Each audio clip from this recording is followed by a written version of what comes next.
Bismillahirrahmanirrahim. Assalamualaikum warahmatullahi wabarakatuh. Perkenalkan, nama saya Laili Rahmawati Zahida dari jurusan Ekonomi Syariah I. Di sini saya akan menjelaskan tentang analisis jabatan. Sedikit kita ketahui bahwasanya peran penting dalam manajemen sumber daya manusia yaitu analisis jabatan. Analisis jabatan ini menjadi sebuah faktor keberhasilan dalam perencanaan sumber daya manusia. Analisis jabatan atau analisis pekerjaan adalah suatu proses pengumpulan informasi pada suatu jabatan untuk menetapkan uraian dan persyaratan jabatan. Pertanyaannya, kenapa kita perlu mengkaji analisis jabatan dalam manajemen sumber daya manusia ya?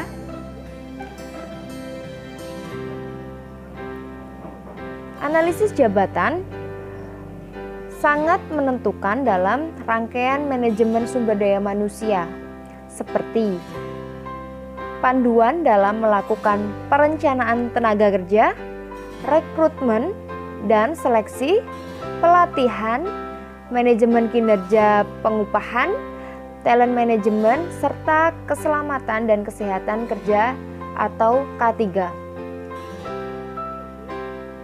Dan perlu diingat, analisis jabatan sendiri juga menjadi acuan yang penting dalam proses perencanaan sumber daya manusia. Tujuan analisis jabatan sebagai tindak lanjut upaya pencapaian tujuan organisasi, sehingga dengan analisis jabatan akan ditentukan jenis kebutuhan pekerjaan, kualifikasi sumber daya manusia yang sesuai dengan perhitungan jumlah sumber daya manusia yang perlu diisi. Selanjutnya, secara umum analisis jabatan itu meliputi dua bagian. Yang pertama, job description atau uraian pekerjaan. Job description adalah uraian tugas dan tanggung jawab yang harus dilakukan seorang pegawai. Yang kedua, job specification atau spesifikasi pekerjaan adalah penjabaran dari pengetahuan, keterampilan, dan kemampuan yang dibutuhkan dari seorang pegawai untuk melakukan pekerjaan tertentu. Jadi, secara singkat, job description itu adalah pekerjaan apa yang dilakukan. Sedangkan job specification adalah kualifikasi apa yang dibutuhkan. Nah, keduanya adalah dua bagian yang saling berkaitan satu sama lain dan dapat diuraikan secara detail sebagai bagian produk yang dihasilkan mengenai analisis jabatan itu sendiri. Selanjutnya di sini saya akan menjelaskan tentang isi jabatan dan isi spesifikasi jabatan. Isi jabatan sendiri berisi tentang identifikasi jabatan, sifat jabatan, dan tentang kualifikasi.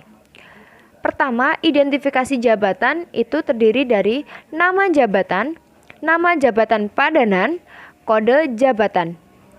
Sifat jabatan itu terdiri dari uraian jabatan, wewenang, hubungan dengan jabatan, supervisi yang diperlukan, peralatan atau mesin yang digunakan, kondisi kerja. Dan yang ketiga tentang kualifikasi. Pertama, kualifikasi umum. Kualifikasi umum meliputi pendidikan minimum yang disyaratkan, pengetahuan yang harus dimiliki, serta kemampuan dan pengetahuan yang diperoleh baik dari praktik maupun latihan kerja yang mencakup keahlian mental, fisik, sosial, dan pengalaman kerja yang berhubungan dengan tertentu. Yang kedua yaitu kualifikasi khusus. Kualifikasi khusus itu meliputi bakat yang dimiliki, kepribadian, kemampuan, pengendalian diri, minat kerja, kesehatan fisik dan mental, dan jenis kelamin yang serasi untuk menyesuaikan tugas. Selanjutnya, saya akan menjelaskan tentang isi spesifikasi jabatan. Isi spesifikasi jabatan pertama yaitu syarat umum yang terdiri dari pendidikan dan pengalaman. Yang kedua, syarat khusus yang terdiri dari kondisi fisik atau psikis, yaitu untuk pengecekan bahwasanya orang tersebut memiliki fisik yang baik atau tidak, atau mungkin atau mungkin gila begitu. Dan yang kedua, jenis kelamin. Ketiga, minat dan bakat. Dan yang terakhir, di sini saya akan menjelaskan tentang prinsip dan analisis jabatan. Prinsip dan prosedur analisis jabatan, yaitu berisi tentang prinsip analisis jabatan. Pertama, harus ditentukan secara jelas batas-batas pekerjaan dalam jabatan. Hal ini ada dalam jabatan. Yang kedua, harus berdasarkan atas kenyataan sebenarnya atau objektif, menggunakan data, berkaitan dengan wewenang yang ada, subjektif, pribadi dihindarkan. Dan yang ketiga, proses kegiatan dalam jabatan itu harus disusun secara kronologis. Keempat, memperhatikan situasi pekerjaan. Kedua, berisi prosedur analisis jabatan. Prosedur analisis jabatan berisi tentang penentuan tujuan analisis jabatan. Kedua, perencanaan analisis jabatan. Ketiga, pengumpulan data jabatan. Keempat, pengelolaan data jabatan. Kelima, penyajian hasil analisis jabatan. Keenam, penyusunan program MSDM lainnya. Sekian, mungkin itu yang bisa saya sampaikan tentang analisis jabatan hari ini. Bila ada kurang lebihnya, saya mohon maaf. Billahi taufik walhidayah, waridho walinayah.